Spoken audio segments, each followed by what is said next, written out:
projects. In this video, we are going to explain about the project, which is an improved design for a cloud intrusion detection system using hybrid feature selection approach with ML classifier. Introduction of the project. The surge in cloud computing applications has revolutionized various fields driven by the advantages of scalability, availability, and cost effectiveness. However, this growth has given rise to a significant increase in cyber threats, prompting a booming market for cybersecurity solutions. Cybersecurity breaches in the cloud have led to substantial financial losses, with the expenses projected to rise from USD 3 trillion to over USD 5 trillion by 2024. Concerns about data security in the cloud have become prevalent, compelling cloud service providers to invest heavily in cybersecurity measures.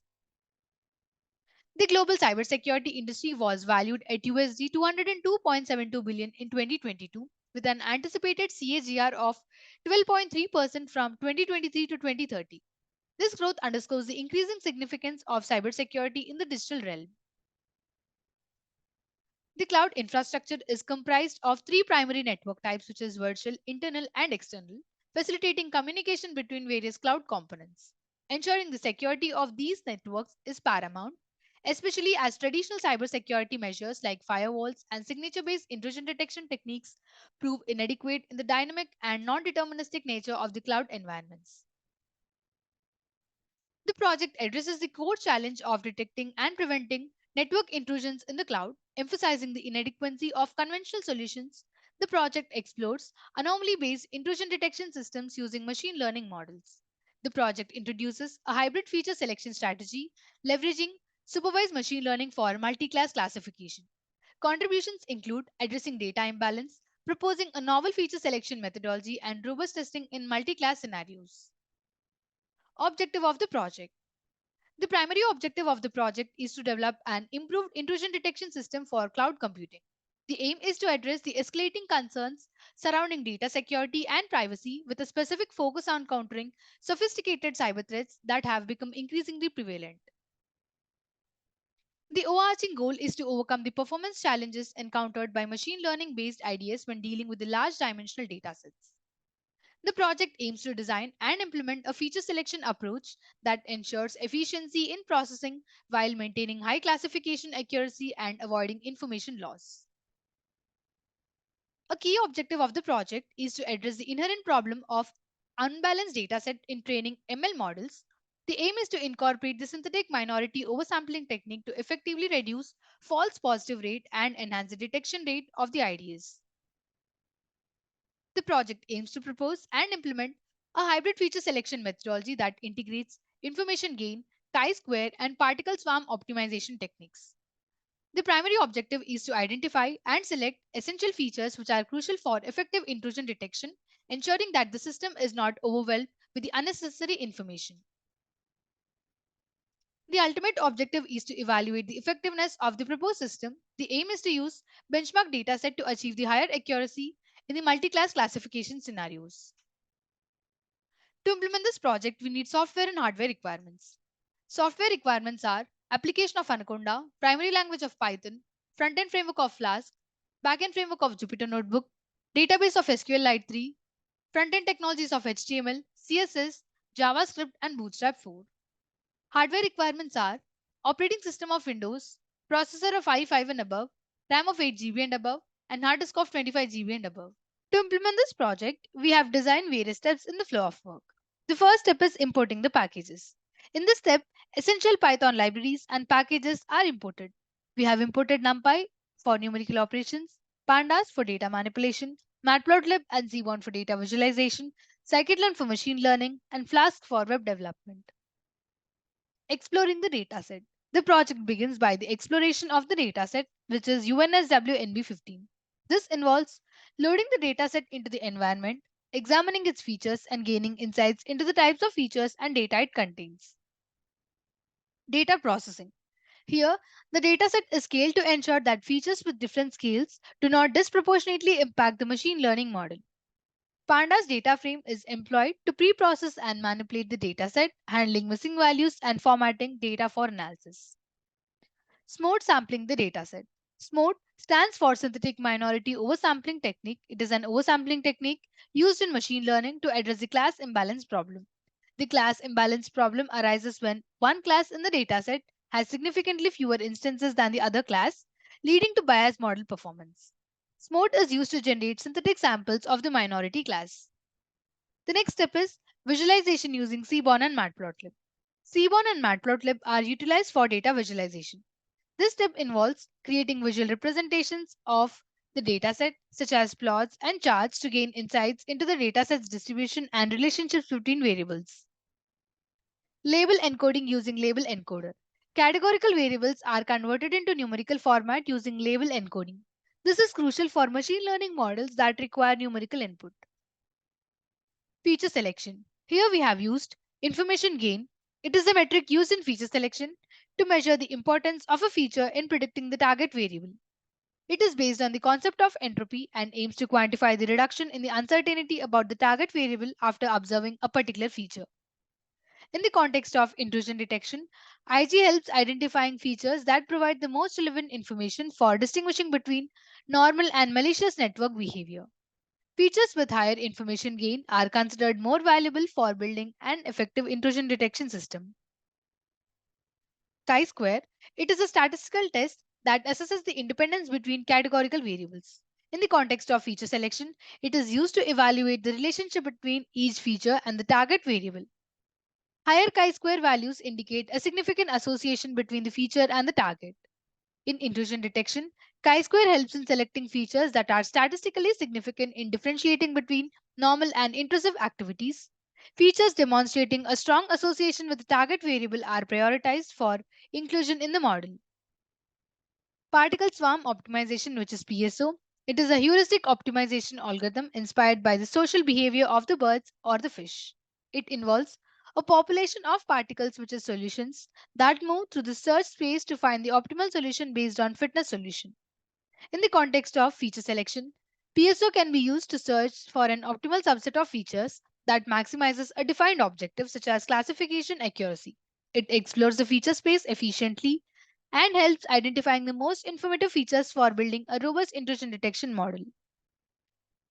The next one is SMOT with the combination of IG, chi-square and PSO.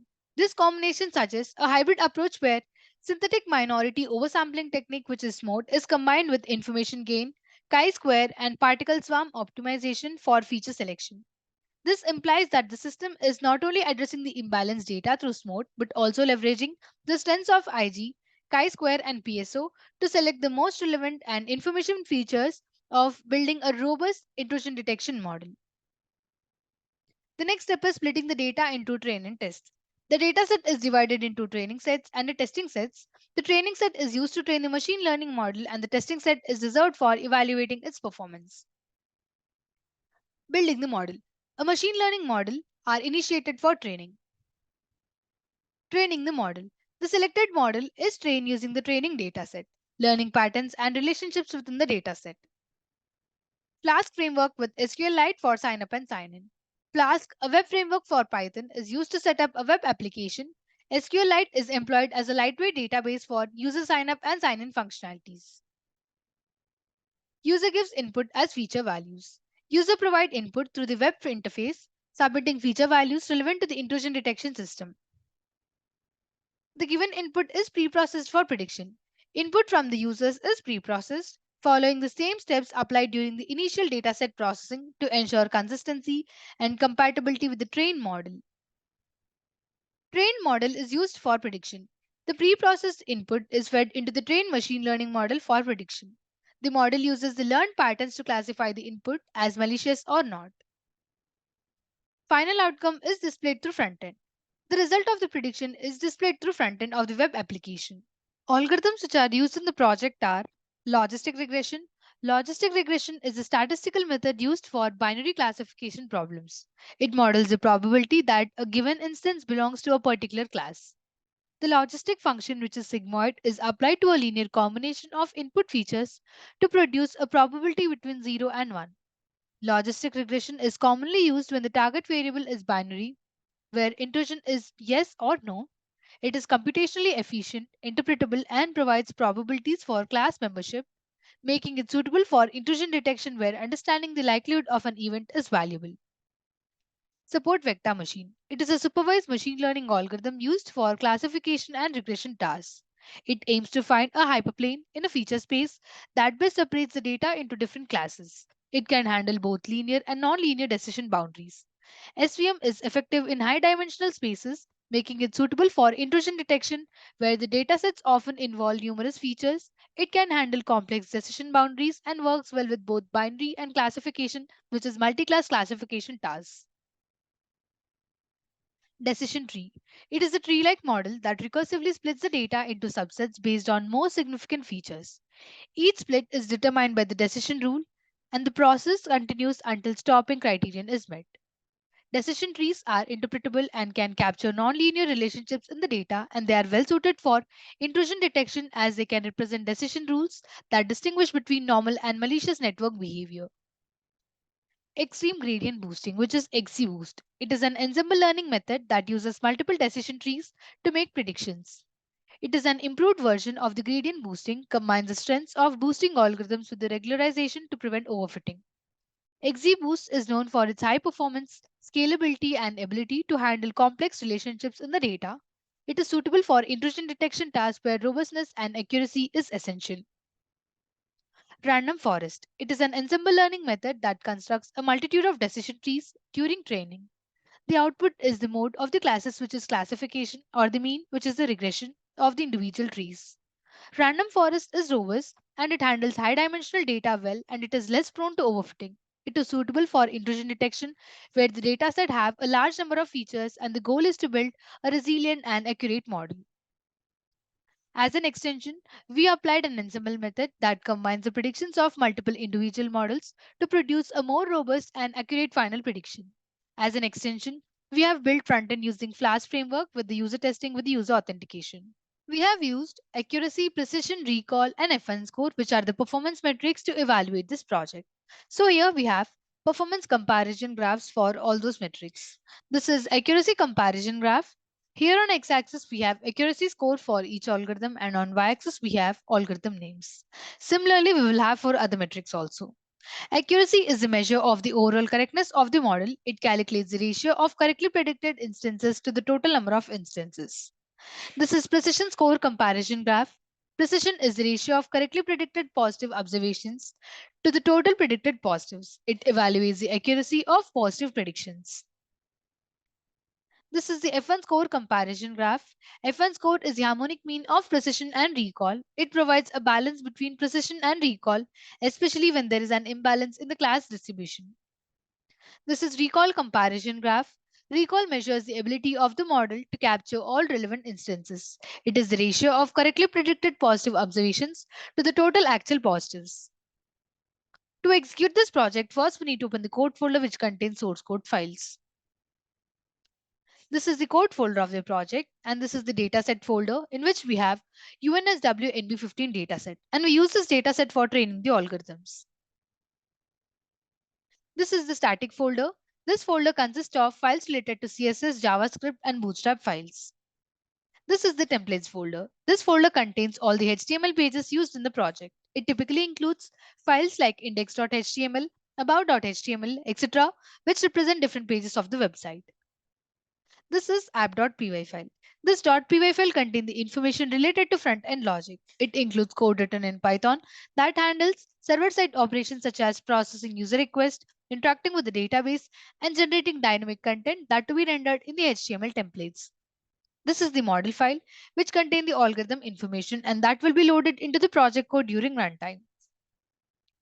This is notebook.ipynb file. This is the Jupyter Notebook file, which contains a combination of code, graphs, and outputs all in one place. It allows users to write and execute code in individual cells, making it a popular choice for the data science. This is the signup file. This file is the database file used to store the user information. Now we need to copy the path of the code folder from the address bar of the file explorer. So I'm copying the path. Now we have to open the Anaconda prompt. Using the cd command followed by the space, paste the copied path and then click on enter. By this, current directory will change to the code folder's path. Here we need to type that python space app.py command and now click on enter. This will compile app.py file and this will execute Python script and perform a runtime check for any syntax errors or logical issues. After running the app.py file, Flask framework will host the application locally at the default address, which is the local host, and the port unless configured differently. Now we need to copy this local link provided by the framework and paste it in any web browser. So I'm copying the link. I prefer Google Chrome, so I'll paste it in that.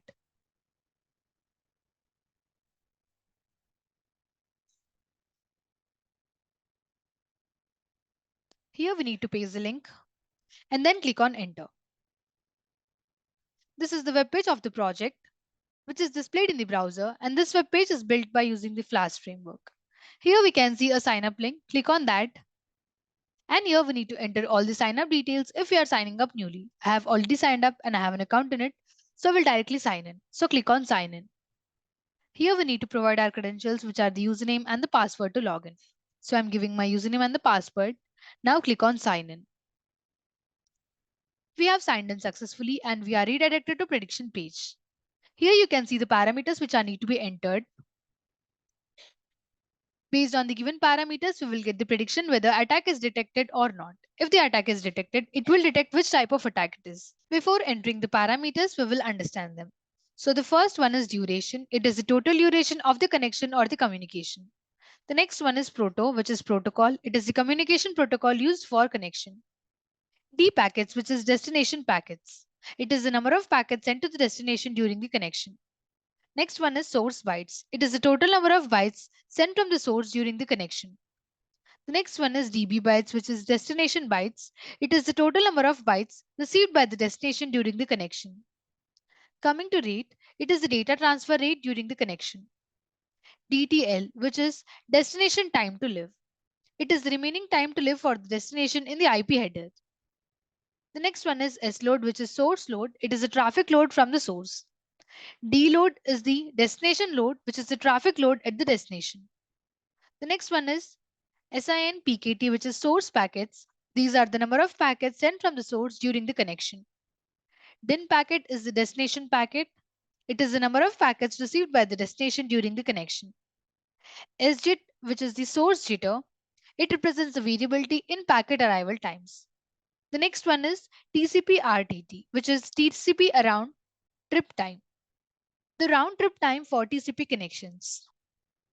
SYNAC, which is SYN ACK time. It is the time taken for the SYN ACK response in the TCP connections. S mean is the source mean. It is the mean packet size at the source. D mean is the destination mean. It is the mean packet size at the destination. The next one is CTSRV SRC. It is the number of connections with the same service at the source. The next one is CT state TTL. It is the connection state time to live. It is the number of connections for the same time to live value. The next one is CTSRC port LTM, which is connection state source to destination port last time modified. It is the number of connections from the source to the destination port with the last time modified. The next one is CTSRC S port LTM. It is the connection state source to source port last time modified. It is the number of connections from the source to the source port with the last time modified. The next one is CTSRV DST, which is connection state service destination. It is the number of connections with the same service as the destination. Now we understood all the parameters, so we will enter them. I entered all the parameters.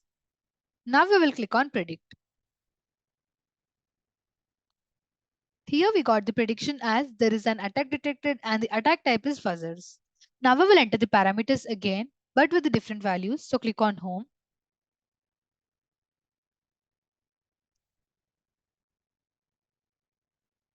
I entered all the parameters. Now we will click on predict. So here we got the prediction as there is an attack detected and the attack type is exploits. Now we will enter the parameters again, but with the different values. Click on home.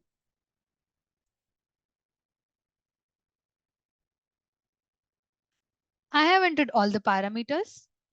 Now we will click on predict. Here we got the prediction as there is an attack detected and the attack type is shellcode. Similarly, if we enter all the required parameters based on the parameters, we will get the predictions of the other type of malicious attacks. Now click on sign out. Conclusion of the project.